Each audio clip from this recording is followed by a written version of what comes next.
Idejo o menjavi režimov, kot smo jo videli v državah, kot sta Irak in Afganistan v času George W. Busha, je nadomestila nova, milejša, a nič manj dinamična strategija.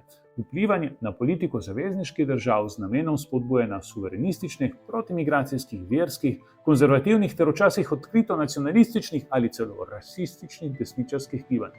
Na primer strank, kot sta Alternative für Deutschland v Nemčiji ali Rassemblement National v Franciji. V začetku letošnjega leta je Elon Musk tweetnil, da bi morala Evropa make Europe great again, oziroma mega, torej spet postati velika, tako kot ZDA.